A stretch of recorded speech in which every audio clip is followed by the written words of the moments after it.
सभी को नमस्कार। मैं डॉक्टर नीना, मिलन एक्सप्रेस टीवी से छोटी मुलाकात बड़ी बात की श्रृंखला को आगे बढ़ाते हुए आज हमारे बीच श्री कृष्ण लाल तनेजा जी, जो खुद अपनी शख्सियत के काबिल हैं और जो इस समाज सेवी हैं, और आज वो हमारे मिलन चैनल टीवी पर आए हैं।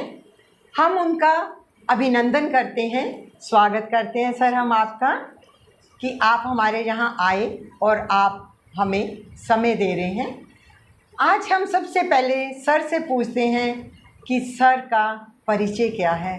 सर, आप संक्षिप्त रूप से अपना परिचय बताइए हमारे व्यूअर्स को। मैं सबसे पहले तो मिलन टीवी चैनल का यहाँ पहुँचने पर आपका बहुत बहुत स्वागत करता हूँ, जो कि करण जी और डॉक्टर नीना जी आप हमारे साथ विचार विमर्श में आए हैं। तो मैं जो भी ज़िंदगी के अंदर काम किए हैं, समाज के काम किए हैं, तो हमारी फैमिली से हम 1970 से यहाँ करनाल पहुँचे। पीछे हम पाकिस्तान से आए हुए हैं, पाकिस्तान मिंट कुमरी शहर से आए। और मेरे दादाजी, मेरे पिताजी बड़े ही धार्मिक और मेरी माताजी धार्मिक विचार के थे। वो वहाँ भी वो राशन वितरण का काम करते थे और गरीबों की शादी और अनेक प्रकार की समाज की सेवा का कार्य करते थे। उन्होंने मेरे को इस प्रकार की प्रेरणा दी, जिससे कि मेरी माताजी मेरे को सत्संग सुनाती थी, गुरु ग्रंथ साहब जी का विचार देती थी, धार्मिक विचार देती थी।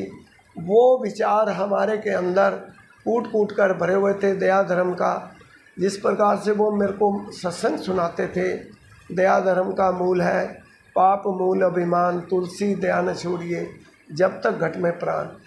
तो वो माताजी कहते थे भी आपके अंदर जब तक प्राण है, आप किसी प्राणी पर, किसी इंसान पर, किसी गरीब पर, किसी भी प्रकार से जो भी दया करना चाहेंगे वो आप दया करते रहिए और अच्छे मार्ग पर चलते रहिए। तो मैंने सन 70 के अंदर यहाँ जन सेवा दल में ज्वाइन, करनाल के अंदर 70 में आए और 75 के अंदर जन सेवा दल 75, यह ओल्ड हॉस्पिटल होता था। सबसे पहले हमने सुबह 5 बजे सर्दियों में और गर्मियों में 4 बजे यहाँ ब्रेड और चाय, जो हमारे साथ अमरनाथ जी होते थे, बलदेव जी होते थे, स्वर्णनंद जी होते थे और हमारे 5-4 जनों की टीम होती थी उस टाइम। उसके बाद तो काफ़ी जने हो गए, तो हमने तकरीबन वो सेवा, दोपहर की रोटी और उनको सब्जी, मेडिसन, ब्लड, कोई एक्सीडेंट हो जाए, रात को एक्सीडेंट हो जाए, कभी भी। मेन ये जीटी रोड जो होता था वो सिंगल होता था। सिंगल होने के बाद यहाँ एक्सीडेंट बहुत होते थे। हम अपनी एम्बुलेंस पे उसको उठा कर लाते थे और उसको ब्लड की ज़रूरत पड़े तो ब्लड भी देते थे और मेडिसिन की ज़रूरत पड़े तो मेडिसिन भी देते थे। इस प्रकार से अंदर हमारे सेवा भावना शुरू से, ये माता की, पिता की प्रेरणा से ये मैंने ये काम स्टार्ट किया। इस प्रकार से फिर मैं इसमें कम से कम 22-23 साल, 25 साल यहाँ तकरीबन 2000 तक मैं जन सेवा दल में रहा, मानव सेवा संघ में रहा स्वामी जी के साथ, तो वहाँ भी सेवा करते रहे। तो इस प्रकार से फिर मैंने एक जन सेवा गौशाला, श्री राधा कृष्ण गौशाला, जो कि वहाँ जो हमारे साथी थे पहले वो कंट्रोल नहीं कर रहे थे, संभाल नहीं रहे थे, तो तब उन्होंने मेरे को बुलाया और हम अपने टीम को लेकर, जिससे कम से कम हम 15-20 जने थे, जिसमें महेश पाटिया जी, दीपक नारंग, प्रवीण गुप्ता, अजीत सिंह चावला और कैलाश गुप्ता जी, और इसी प्रकार से हमने एक टीम का गठन किया। और वहाँ 10-10 फुट के खड्डे थे, 12 फुट, 10 फुट, जो कि आज आप देखने जाओ वो एक आपको देखने का रूप मिलेगा। 1270 गायें हैं, 70 का स्टाफ है हमारे पास। उनका खाना पीना, रोटी, मेडिसिन सब कुछ फ्री है। मतलब उनकी 18,000 से सैलरी और मैनेजर की 30,000 और डॉक्टर की 25,000। इस प्रकार से मंथली हमारा 30 लाख का खर्चा है। एवरेज हम 1 लाख रुपए पर डे खर्चा होता है, चारे का, तूड़ी का, खल का, बनोले का। और गाय की हेल्थ का पूरा ध्यान रखते हैं, डॉक्टर साहब पूरा ध्यान रखते हैं। इस प्रकार से फिर हमने उससे पहले, ये तकरीबन 15-20 साल पहले, तो हमने एक गरीबों को राशन देने के लिए नेहरू पैलेस सेवा ट्रस्ट, एक ट्रस्ट बनाई। हमारे मन में भाव आया, जिसमें कैलाश गुप्ता जी, महेश भाटिया जी और हमारे जो नेहरू पैलेस के गणमान्य व्यक्ति थे, हमने सब ने एक 4-5 जनों ने मिलकर एक योजना बनाई कि जो बेसहारा हैं, सूरदास हैं, अपाहज हैं, विडो हैं और जो किसी प्रकार की उनको घर में कोई कमाई का साधन नहीं है, उनका हम घर देखते हैं। घर देखने के बाद आज भी, पहले तो हम उनको संयुक्त करके देते थे, आज हम उनके कार्ड बना दिए हैं और वो दुकान से सीधा ले लेते हैं 1 से 15 फीट तक। पहले हम इकट्ठे करते थे, कभी डीसी साहब को बुलाना, कभी एसपी साहब को बुलाना, प्रशासन के ऐसे लोगों को बुलाते थे। और इस प्रकार से वो हमें कुछ ठीक नहीं लगा भाई, उसमें गरीबों को इकट्ठा करके उनको टाइम दे बैठाना, धूप गर्मी बरसात। इसलिए हमने 1 से 15 तारीख तक वो योजना को लागू कर दिया और बांटने की बजाय उनको एक कार्ड, वाइट कार्ड बना कर दे दिया। उस पर फ़ोटो है, साल के टोटल लिखे हुए मंथ, वो राशन कार्ड जो दुकानदार है उनके वो साइन करा लेता है और अपने रजिस्टर पर नोट कर देता है। 1,000 रुपये का हम वो राशन देते हैं। इस प्रकार से मैं तो व्यापार मंडल से भी प्रेसिडेंट हूँ, करनाल हरियाणा व्यापारी कल्याण बोर्ड से भी हूँ। सरकार ने, हमारे माननीय मुख्यमंत्री जी ने हमें हरियाणा व्यापारी कल्याण बोर्ड से जिला अध्यक्ष के पद पर नियुक्ति की और 11 मेंबर की कमेटी हमारे साथ है। मैं सीएम साहब का भी बहुत बहुत आभार प्रकट करता हूँ, धन्यवाद करता हूँ, जिन्होंने इतना मान दिया और सम्मान दिया। और मैं पार्टी के प्रति पूरा, जिस प्रकार से मुझे पार्टी कोई आदेश करे, मैं पार्टी के लिए तत्पर हाजिर हूँ और हाजिर रहता भी हूँ। इस प्रकार से और जो हमारी संस्थाएं हैं, जिस प्रकार से नेहरू पैलेस से मैं 30 साल से प्रेसिडेंट हूँ, व्यापार मंडल से मैं 30 साल से प्रेसिडेंट हूँ। स्कूल है हमारा रघुनाथ मॉडर्न हाई स्कूल, उसके अंदर तकरीबन 750 बच्चा है, 800 भी हो सकता है। तो 45 का स्टाफ है और उसके अंदर 4 पीएन है और 2 स्वीपर है। और उनको बच्चों को, जो गरीब बच्चे हैं, नीडी बच्चे हैं, जो मार्केट में स्कूलों में प्राइवेट नहीं पढ़ सकते, हमारे स्टाफ बहुत एजुकेटेड है, क्वालिफाइड है, उसको बगैर हम रखते नहीं। हम नर्सरी क्लास 200 से स्टार्ट करते हैं और 5वीं की 400 रुपये फ़ीस है और 8वीं की 500 रुपये फ़ीस है और 12वीं क्लास की 800 रुपये फ़ीस है।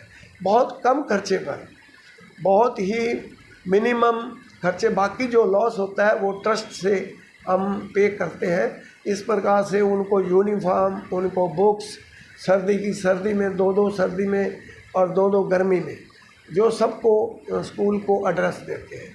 और रघुनाथ मंदिर से भी मैं 1980 से जुड़ा हुआ हूँ। स्कूल मैं रघुनाथ मॉडर्न हाई स्कूल का 1997 से, मतलब तकरीबन 25 साल हो चुके हैं। मैं 25 साल से लगातार मैनेजर बन रहा हूँ। और अभी भी हमारे रघुनाथ मंदिर के प्रधान बलदेव खेतरपाल जी हैं, तो उनके साथ मैंने उनको कहा भी मैं बहुत टाइम हो गया, मेरे को किसी और को बना दीजिए। तो पर उन्होंने कहा नहीं, अच्छा स्कूल चल रहा है, अच्छी मैनेजमेंट है, हम आपके साथ मैनेजर का ही पद रखते हैं। तो उन्होंने मेरे को दोबारा मैनेजर का पद बनाया और ये 6 महीने पहले उनको हमने, बलदेव खेतरपाल जी को प्रधान पद पर नियुक्त किया सर्वसम्मति से, बहुत प्यार से, बड़ी रिस्पेक्ट से। रघुनाथ मंदिर भी समाज की सेवा करने में निपुण रहता है, वहाँ लंगर भी चलता है और दोपहर को भी, रात को भी, हमेशा। और कोई भी कार्य होते हैं, जब भी कोई जन्माष्टमी होती है, कोई दीपावली होती है, कोई और भी सत्संग के प्रोग्राम सालाना चलते रहते हैं। इस प्रकार से और भी कोई दुख रोग, किसी को कोई एक्सीडेंट हो जाता है, वो उसको पैसे की ज़रूरत पड़ती है। कोई आप भी कई बार आए, वहाँ गरीब लोग आते रहते हैं मेरे ऑफिस में, तो मैं उनको कभी निराश नहीं भेजता, खाली नहीं भेजता। उसके हिसाब से मान लो कोई उसको पैसे की ज़रूरत ज़्यादा है, कई अपाज आते हैं, कई सूरदास आते हैं, कईयों की हमने मतलब उनको कैश भी देते हैं और राशन भी देते हैं। तो इस प्रकार से हमारी भावना ये है कि हम समाज की सेवा करते रहें और गरीबों के कई दुख हो जाते हैं, कोई प्रशासन के साथ हो जाते हैं, नगर निगम के साथ हो जाते हैं, किसी दुकानदार का होता है, किसी गरीब रेडी वालों के साथ होता है, तो मैं स्ट्रीट वेंडर कमेटी का गवर्नमेंट ऑफ इंडिया का मेंबर भी हूँ, मेरे पास कार्ड है, आइडेंटिटी कार्ड भी है। इस प्रकार से मैं गरीब से गरीब के साथ भी उतनी मदद करता हूँ। और कईयों के कब्जे छड़ाए, कईयों के जो कि ऐसे लोग थे जिन्हों के गरीब परिवारों पे, शरीफ परिवारों को देखकर वो किराए पर ले लेते थे और उसके बाद उनसे मोटी डिमांड करते थे। और वो हमने प्रशासन से भी मदद ली और अपने साथियों से भी मदद लेकर वो खाली करवाए, एक नहीं सैकड़ों। बाकी हम फैसलों, परमात्मा की दया से सैकड़ों फैसले नहीं, हज़ारों फैसले कराए हैं। हमारे पास फाइलें भरी पड़ी हैं, हमारी अखबारें भरी पड़ी हैं। इस प्रकार से राष्ट्र के प्रति भी हमें पूर्ण प्यार है, राष्ट्र की भावना पूर्ण रखते हैं। गौशाला के अंदर हम 15 अगस्त मनाते हैं, कम से कम 200 बंदा इकट्ठा होता है शहर का मौजूद आदमी। 26 जनवरी भी मनाते हैं और गोपाष्टमी भी मनाते हैं। बहुत महाराज जी ज्ञानानंद जी भी आते हैं। वहाँ बहुत अच्छा एक 6 बजे 5 बजे से लेकर रात के 11 बजे तक लंगर चलता है। बहुत ही जिस प्रकार से शादी का लंगर होता है वैसे ही चलाते हैं देसी घी का। और हर प्रकार से जिस प्रकार से हम कोई समाज की मुसीबत आती है, कोई भी दिक्कत आती है तो हम तत्पर रहते हैं। इस प्रकार से मेरे माता पिता के जो विचार थे, मैंने वो विचार आपके सामने रखे। और भी अनेकों बातें हैं, अब बातें करते रहेंगे समाज की तो उसमें बहुत लंबा जाएगा। इसके बाद मैं आपसे भी अपील करता हूँ, कोई भी गरीब आए, कोई बेसहारा हो, किसी को ऑपरेशन की ज़रूरत हो, कोई विडो अब भी आते हैं तो हम उसके लिए तत्पर तैयार हैं। उसके घर भी जाकर शादी के लिए भी तैयार हैं। गरीब कन्या की कोई शादी हो तो हम करते हैं। मानव सेवा संघ करता है, उसमें हम बहुत योगदान देते हैं।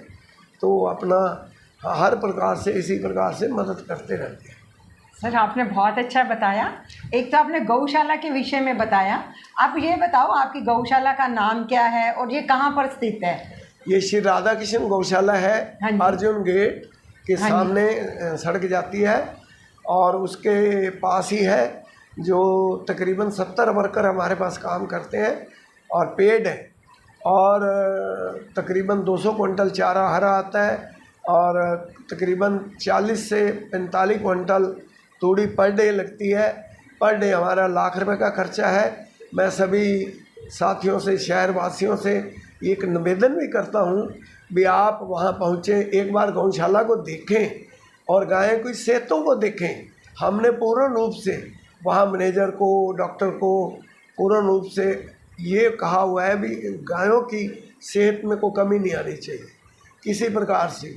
इस प्रकार से जो भी लोग जाते हैं उनको हमारा मान सम्मान देते हैं, किसी प्रकार से कोई दिक्कत नहीं आने देती। सर एक ये पूछना था, जैसे सड़क के ऊपर गाय हैं या बछड़ा है, वो गिरे हुए होते हैं या बीमार रूप में होते हैं या इधर उधर उधम मचा रहे होते हैं, तो उसके लिए मतलब कि आपकी गौशाला को फ़ोन करना पड़ेगा? कैसे हम उस स्थिति में सुधार कर सकते हैं? अक्सर हमारी 1270 की इस टाइम टोटल गाय है। हमारी कैपेसिटी ज़्यादा से ज़्यादा 800 की है। हम ओवर चल रहे हैं, फिर भी कोई इंजर्ड होता है, कोई ज़्यादा सीरियस होता है उसको हमारी एक एम्बुलेंस है, 2 ट्रैक्टर हैं, तो एम्बुलेंस जाती है और उसको लेकर आती है और उसका पूर्ण रूप से इलाज करती है। Sir contact number? Contact number है 9812355566। वैसे तो मैनेजर का नंबर डालें तो हाँ जी। वो उससे, क्योंकि कॉन्टैक्ट हो जाएगा ज़्यादा हमारा। कॉन्टैक्ट ज़रूरी रहेगा, क्योंकि मेरा टाइम कभी बाहर होता है कभी कहीं, तो वो तो 12 घंटे की ड्यूटी वहाँ देते हैं और उसके बाद रात को भी अटेंड करते हैं। हमारे रात को भी वहाँ 50 आदमी रुकते हैं, ड्राइवर रुकते हैं, गाड़ियाँ होती हैं, कंप्लीट होती है। सर जो वहाँ पर गाय हैं वो काफ़ी सारा दूध देती हैं, क्या उस दूध को आमजन भी ले सकता है वहाँ से परचेज नहीं, वहाँ करके? क्या सिस्टम है? वैसे हमारी 60 गायें हैं, 60 गायें दूध देने वाली हाँ हैं, जी। बाकी सब सेवा की हैं। जो सेवा करते हैं वो भी बाहर से पकड़ कर लाए हुए हैं और उनकी स्वस्थ सेवा हम करते हैं। इस प्रकार से जो दूध आता है वो सबसे पहले तो हम कैंसर वालों को देते हैं।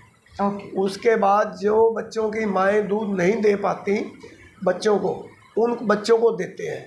उसके बाद किसी प्रकार की कोई तकलीफ़ होती है, डोनेशन भी 25, 30, 40 किलो हमारा डोनेशन भी दूध जाता है। जो गरीब बेसहारा बुज़ुर्ग नहीं ले सकते, वो सूरदास है, वो कमाई नहीं कर सकते, उनको हम डोनेशन पे भी देते हैं, फ्री ऑफ कॉस्ट जाता फ्री होगा। Of cost. इस प्रकार से हम वहाँ खल, बनोला, चोकर, आटा और जो डॉक्टर के हिसाब से, तो हमने पूर्ण रूप से डाइट बांधी हुई है। जो रोटियां इकट्ठी होती है समाज देता है, हमारी 10 रिक्शा है, तो उसके अंदर दान भी आप डाल सकते हैं, गली गली में जाती हैं, और रोटी भी डाल सकते हैं। सबसे पहले उत्तम तो महर्षि जी जो हमारे भगवान हैं वो कहते हैं भी गाय की रोटी सबसे पहले निकालनी चाहिए, तो वो रोटी हमारी रिक्शा में आती है, उससे भी हमारे को बहुत गायों को बेनिफिट मिलता है और हम उसका पूर्ण रूप से ध्यान रखते हैं। अगर किसी ने चारा डालना आना हो आपके यहाँ पर, उनके लिए टाइमिंग की व्यवस्था है? कोई टाइम की नहीं, हाँ। वो सुबह 4 बजे से लेकर हमारे 4 बजे खुल जाता है आपका? 4 बजे गौशाला खुल जाती है और रात के 11:30 11 के बजे बंद हो जाती है। मतलब रात को भी डाल सकते हैं हाँ जी, चारा? रात को आप वहाँ जाके देखिए, बिल्कुल जगमग होगी, कोई अंधेरा नहीं होता। 2 चौकीदार और 2 एक्स्ट्रा आदमी हमारे वो 11 बजे तक ड्यूटी देते हैं, बाकी तो रेस्ट करते हैं। हमारी गौशाला में एक बार आप राउंड लगाएं, वहाँ की सफाई, वहाँ की व्यवस्था, गायों की हेल्थें देखेंगे तो आप दंग रह जाएंगे। 1 लाख रुपए भी हम शहर वासियों के योगदान से पर डे जो खर्च करते हैं, ये हमारा योगदान आता है। और कभी भी कमी पड़े तो हम कमेटी के ट्रस्ट के कुछ मेंबर हैं, जितने भी मेंबर हैं वो हमने पल्ले से डालकर उस ट्रस्ट को आज 20 साल हो गए हैं हमें चलाते हुए, हम पूर्ण रूप से कभी भी कोई कमी नहीं आने देते। सर क्या आमजन वहाँ से घी भी परचेज कर सकते हैं आपके ऐसा वहाँ है से? जी, घी हमारा बिस्कुट में बनता है, बिस्कुट ओके। बिस्कुट बनता है, वो बिस्कुट के अंदर लग जाता है। बिस्कुट की इतनी डिमांड है 50 से 60 किलो तक पर डे। एक फरनैल बनाते हैं हम, बहुत अच्छी क्वालिटी, आपको हरियाणा में नहीं कहीं मिलेगी, इंडिया में नहीं मिलेगी। फरनैल की क्वालिटी बहुत ज़बरदस्त है, कोई भी चेक करना चाहे, अगर उसको कोई भी चेक कर सकता है। तो मैं बिस्कुट तो बहुत दूर दूर तक जाते हैं, इंडिया में, फॉरेन में, वहाँ से जो लोग चेक करते हैं, जो घरों में चेक करते हैं, वो कहते हैं कहाँ से मंगवाए हैं, तो वो फिर बिस्कुट के आर्डर हमारे परमानेंट घर भी पहुँचा देते हैं और उसके बाद वहाँ से भी लेके जाते हैं। सर जो सरकार है वो आपको क्या सहयोग देती है? सरकार हमारे को सहयोग देती है, ऐसी कितना बात नहीं। सरकार देती इस है? बार डोनेशन हमारे को 9.5 लाख रुपए तूड़ी का दिया। जब तूड़ी महंगी भरनी होती है ना, तूड़ी स्टॉक करनी होती है, और 3 लाख रुपए हमारे को चारे के लिए दिए गौशाला को। ये पर गाय के हिसाब से देते हैं, ये गौशाला आयोग है, हमारी गौशाला रजिस्टर्ड है गवर्नमेंट के अंदर। तो जो गाय रजिस्टर्ड, जो गौएँ रजिस्टर्ड है, यहाँ के डॉक्टर हैं वो चेक करते हैं, बाकायदा आकर देखते हैं। तो हर प्रकार से पूरी हम ध्यान हम भी रखते हैं और हमारी टीम भी रखती है, और किसी प्रकार की कोई दिक्कत नहीं आने देती। सर ये तो आपने बहुत अच्छा बताया। और जो आप व्यापारी संघ के प्रधान हैं नेहरू पैलेस के, तो आप समाज के लिए किस तरह के कार्य करते हैं उनकी भलाई के लिए? उनकी भलाई के लिए कई बार कई टैक्स लग जाते हैं जी। कई प्लांटियाँ लग जाती हैं, कई बार सामान म्यूनसिपल कमेटी उठा के ले जाती है। उठा के ले जा हमने उनसे मीटिंग की कमिश्नर साहब से, बड़ी रिस्पेक्टेबल, अभी तकरीबन 2 महीने पहले, तो शायद करण सर भी गए थे, तो वहाँ हमने न्यूज़ में भी निकलवाया था। एक डीसी साहब आज से 20 साल पहले 25 साल पहले अलावत जी होते थे, दून साहब होते थे, जितने भी हमारे डीसी साहब आए उन्होंने 4 फुट की शहर के लिए जो 4 फुट की येलो पट्टी लगाई हुई है, उसके अंदर अंदर हमारे जो दुकानदार हैं वो काम करते हैं। अगर उससे कोई बाहर जाता है तो नगर निगम को हमने भी कहा हुआ है भाई एक बार वार्निंग दें, उसके बाद कभी भी आप उसको प्लंटी लगाएं, पर सामान ना उठाएं। सामान उठाने से व्यापारी की इंसल्ट होती है, इंसल्ट नहीं होनी चाहिए। कोई व्यापारी के टैक्स देने से ही सरकारें चलती हैं, व्यापारी सरकार की रीढ़ की हड्डी का काम करता है। तो हम अपनी तरफ से प्रशासन के पूर्ण रूप से साथ हैं। हम भी कभी डीसी साहब के पास गए या एसपी साहब के पास गए, प्रशासन की तरफ से कोई हमारा काम होता है, ये हमारे दुकानदारों का काम होता है, सेल टैक्स के डिपार्टमेंट से डीटीसी से मिलते हैं, तो हमारा वो पूर्ण रूप से काम करते हैं और उसका जो भी निदान होता है वो पूर्ण रूप से होता है। सर अभी मेरे पास कार्ड है जिसमें लिखा हुआ है हरियाणा व्यापारी कल्याण बोर्ड। हाँ जी, हाँ जी। इसका क्या मतलब है? आप इसमें किस तरह की सेवा करते हैं, मतलब कैसे कल्याणकारी योजनाएं बनाते हैं? इसका जो हरियाणा व्यापारी कल्याण बोर्ड एक सरकार का बोर्ड है। ओके। हरियाणा सरकार का बोर्ड है और हमारा दफ्तर चंडीगढ़ पंचकूला के अंदर है।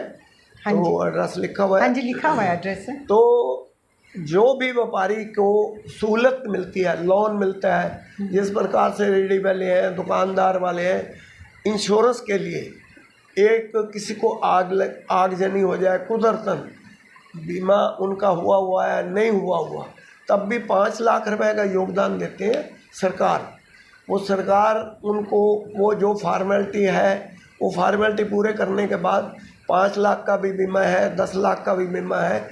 अभी पीछे एक हमारी यहाँ इंडस्ट्रियल एरिया की बहुत बड़ी समस्या आ गई थी हमारे पास, तो वो फीड बनाते हैं, तो फीड बनाने वाली फैक्ट्रियों ने कुरुक्षेत्र के, पानीपत के, करनाल के कम से कम 50 आदमी मेरे पास आए। तो मैंने सीएम साहब से बात करी और हरियाणा व्यापारी कल्याण बोर्ड के चेयरमैन साहब से बात करी, तो फिर हमने सेंटर में बात करी।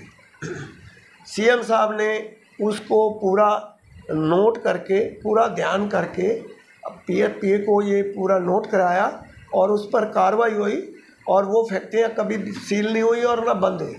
आज वो फैक्ट्रियाँ बहुत खुश हैं, वो मिलते हैं भाई हम काम बहुत अच्छा से कर रहे हैं। तो इस प्रकार से सरकारों के बहुत मदद मिलती है। सरकार कई बार जो व्यापारी की बातें हैं वो सरकार तक नहीं पहुंच पाती, वो हम सरकार ने हमारे को माध्यम बनाया भी व्यापारी आपसे बात करे, आप चेयरमैन साहब से, सीएम साहब से बात करके उस का समाधान कर सकते हैं। इस प्रकार से तो अनेकों हैं। अभी पीछे नगर निगम में कई समस्याएं हुई तो सीएम साहब से हमने बात करी, वो दूर हुई। ऐसी कोई समस्या वाली बात नहीं। बाकी व्यापारी भी हमारा व्यापारी सरकार के साथ है, प्रशासन के साथ है और प्रशासन भी हमारी पूरी मदद करता है। हम प्रशासन के बगैर संसार में सरकार के साथ कहीं भी दिक्कत का सामना नहीं आता। सर यदि कोई भी अपनी रेहड़ी लगाना चाहता हो लगाने के लिए सड़क पे, क्या वो ऐसे लगा सकता है? नहीं, ऐसा नहीं। क्या परमिशन लेनी पड़ती है उसको? परमिशन नहीं। जैसा सरकार ने अभी पिछले डीसी साहब ने एक सब्जी मंडी के अंदर 1500 रेडी 2000 रेडी लगवाई थी खुद, तो वो 2000 रेडी पक्की वहाँ लगवा दी। जब तक वहाँ कोई और दुकानें नहीं बिकती, कोई किसी प्रकार की दिक्कत नहीं आती, सरकार मोदी जी ने उन रेडी वालों को, स्ट्रीट वेंडर कमेटी का मैं वहाँ का यहाँ का कार्यकारिणी मेंबर हूँ, तो 10,000 से लेकर 20,000 रुपये लोन दिया हुआ है उन गरीब आदमियों को। 50,000 भी लोन है। जो आदमी गरीब है, रेडी लगा रहा है, वो ऐसी जगह रेडी लगाए जिससे ट्रैफिक में, चलने में, फिरने में कोई बाधा ना हो, जिससे प्रशासन को कोई दिक्कत उठानी पड़े, पुलिस को दिक्कत उठानी पड़े। पुलिस हमारा पूरा सहयोग करती है, प्रशासन हमारा पूरा सहयोग करती है। 4800 रेडी हैं करनाल के अंदर, रामनगर से लेकर मालटाउन से लेकर टोटल 4800 रेडी को हमने एक हिदायत दी हुई है। मीटिंग भी होती है हमारी स्ट्रीट वेंडर कमेटी की। यहाँ ये जो बना हुआ है कौन सा ये, हाँ जी, ऑडिटोरियम, वहाँ स्मार्ट सिटी के ऑफिस में वहाँ हमारी मीटिंग होती है। तो हम नगर निगम से भी होते हैं और स्मार्ट सिटी से भी होते हैं और रेडी प्रधान भी होते हैं, और हम भी 4-5 चुने हुए मेंबर होते हैं। मतलब कि अगर किसी की मन हो कोई रेडी लगाने का हो या वो टपरी लगाने का, जैसे वो करते हैं, उसको मतलब परमिशन नहीं लेनी, कहीं पर भी वो कर सकते हैं। देखो जी, मोदी जी ने इस बात का आह्वान किया है। स्ट्रीट वेंडर कमेटी लोकसभा के अंदर पास कमेटी बनाई है। वो बुक भी मेरे पास है। कोई बुक प्रशासन वाला लेना चाहे वो ले सकते हैं, आप ले सकते हैं, हमारे से आप भी ले सकते हैं। सरकार की बुक है, मेरी बुक नहीं। तो वो मोदी जी जब लोन दे रहे हैं रेडी वाले को, कहीं जगह देंगे तो तभी वो वापस करेगा। 10,000, 20,000, 50,000 अगर उनको जगह ठीक मिल जाए, मतलब जिससे ट्रैफिक में दिक्कत ना हो, आने जाने वाले समाज को दिक्कत ना हो, उस प्रकार से सरकार मदद कर रही है, पूरी मदद कर रही है गरीब आदमी की। अब कड़ियों वाले मकान पड़े हैं, सरकार ने कड़ियों वाले मकानों को भी 5-5 लाख रुपए दिया है, 2-2 लाख रुपए दिया है। इस प्रकार से सरकार ने गरीब आदमी को उठाने का बहुत ज़बरदस्त पॉलिसी निकाली है। वो कल्याण बोर्ड की थ्रू ही हम अपने दुकानदारों को बता सकते हैं, जिसमें कई सहूलतें हैं। अगर दुकानदार कोई जानना चाहे, हमारे पास पॉलिसी बुक है, हम उस पॉलिसी बुक को उनको देंगे, उनकी फोटोस्टेट कराकर उनको देंगे। उनको कोई भी मदद की ज़रूरत हो, हम हाजिर हैं। कल्याण बोर्ड, हरियाणा व्यापारी कल्याण बोर्ड सीएम साहब की तरफ से बनाया गया है, स्पेशल सिर्फ व्यापारियों की मदद करने के लिए। सर, एक आपने बताया जैसे आप राशन देते हैं, ये राशन आपके पास किस तरह से आता है? राशन हम पहले तो 4-5 जने हम देते थे, 1,000 रुपये का एक परिवार को राशन देते हैं। इस टाइम मैं अपनी तरफ से कल्ला सिंगल राशन देता हूँ और 1-2 आदमी मेरे साथ हैं, तो वही हम उस योगदान से ही हम 1,000 रुपये का राशन तकरीबन जितना भी राशन, और डोनेशन भी आता है। डोनेशन हमारे को नहीं आता, सरकार की तरफ से तो नहीं आता, कोई सरकार की तरफ से नहीं आता, सरकार की तरफ से नहीं आता। सर, जब आप इस तरह से काम करते हैं तो आपको खुशी किस तरह से मिलती है? क्या आपके मन में भाव आते हैं? मैं बहुत खुश होता हूँ जब किसी गरीब कन्या की शादी पर पैसे देते हैं, किसी सूरदास मेरी ऑफिस में आते हैं, कभी कोई भी, कभी वहाँ दुकान से खाली नहीं भेजा। वो अगर 500 रुपये की ज़रूरत है उसको 500 देते हैं, उसको 2,000 की ज़रूरत है उसको 2,000 देते हैं, 5,000 की ज़रूरत है 5,000 भी देते हैं।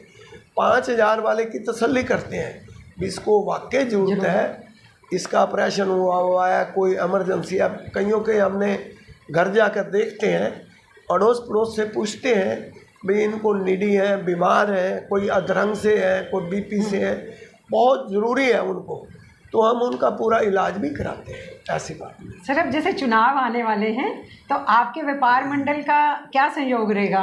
हमारा व्यापारी मंडल सारा व्यापारी कल्याण बोर्ड के साथ है, सरकारी सरकार के साथ है।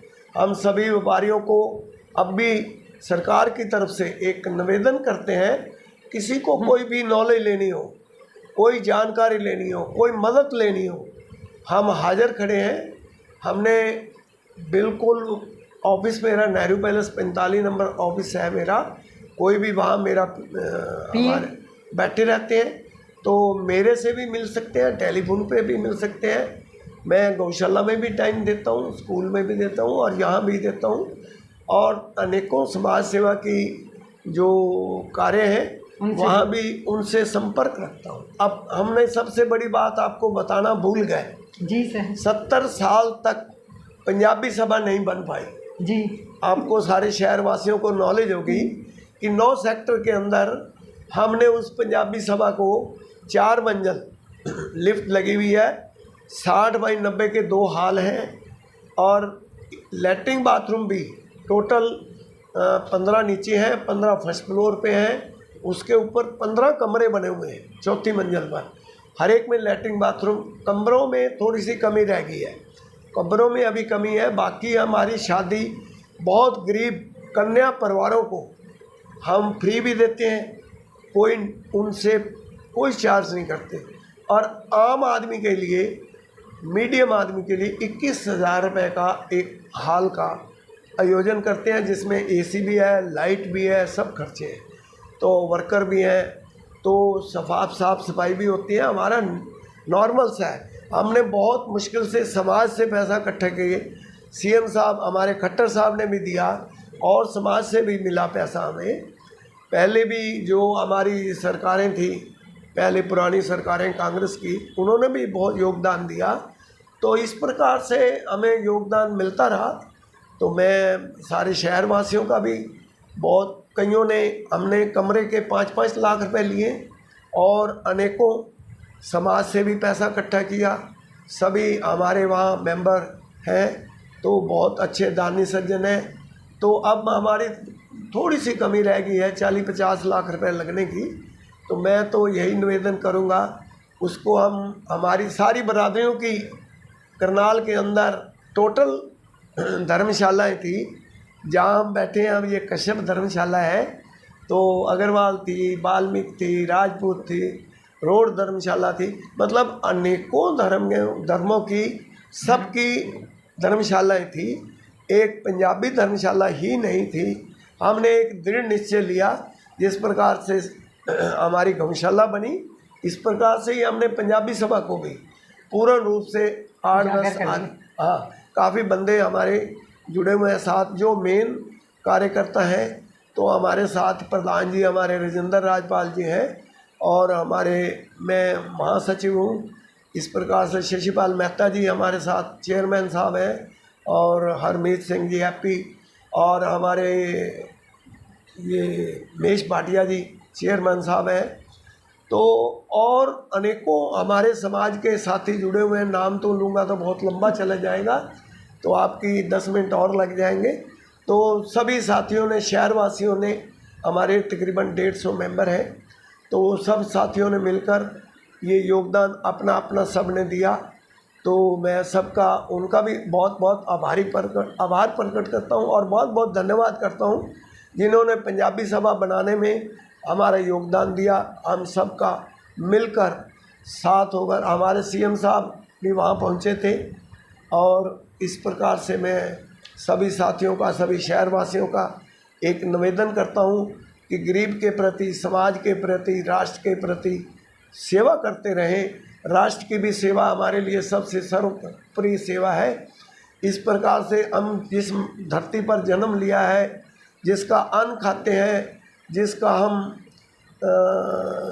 कारोबार करते हैं, हमें उसका, राष्ट्र का भी सबसे पहले नमन करना चाहिए। और उन शूरवीरों को भी, भगत सिंह, राजगुरु, सुखदेव, अनेकों, सुभाष चंद्र बोस, महात्मा गांधी, अनेकों हजारों लोगों ने हमारी कुर्बानी दी, और हमारे पाकिस्तान और हिंदुस्तान डिवाइड होने में तकरीबन 10 लाख, जो नेट आंकड़े देता है, 10 लाख लोग हमारे शहीद हुए, जो परिवार वहाँ से आए, जो यहाँ सेटल हुए, और कई सेटल भी नहीं हो पाए। तो मैं ये बहुत बड़ी, उन पंजाबियों की बहुत बड़ी यहाँ उन्होंने कामयाबी की, बहुत बहुत आभार प्रकट करता हूँ। हमारे माननीय मुख्यमंत्री जी आगे भी वो आएंगे, हम उनका सहयोग करेंगे हर प्रकार से, हर तरफ से। सर, हमारे यूथ को क्या मैसेज दोगे? हाँ, यूथ को क्या करना चाहिए? यूथ को अच्छा, एक तो नेट के अंदर जो हमारा ये मोबाइल आ चुका है जी, इसके अंदर बहुत अच्छे गुण भी हैं, और बुरे बहुत अनमोल वचन भी हैं। आप उन अनमोल वचनों को सुन के इधर से इधर नहीं निकालना, उनको हम प्रैक्टिकल, अगर अपनी प्रैक्टिकल जीवन में चलें, समाज की सेवा करें, गरीब पर सेवा करें। हम तो जानवर पे भी, कुत्ते भी, कोई भी इंसान हो, कुत्ते भी हो, हमारे पास कुत्ते भी हैं, तो हम उनकी भी सेवा करते हैं, दूध पिलाते हैं। मैं तो कम से कम आज से नहीं 25 सालों से 40-50 किलो उनको पहले तो देते रहे, अब तो जितने हमारे नज़दीक है 5-7-10 किलो तो अब भी देते हैं। इस प्रकार से सेवा भावना होनी चाहिए। बच्चों की सेवा भावना होगी, माइंड फ्रेश होगा, इनकम अच्छी बढ़ेगी। ये ना सोचें भी मैं सेवा भावना करने से कम होती है।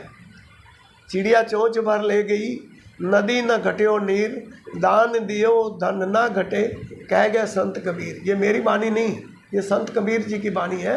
दया करने से, दान करने से आपकी बुद्धि भी शुद्ध होगी और अच्छे विचार आएंगे।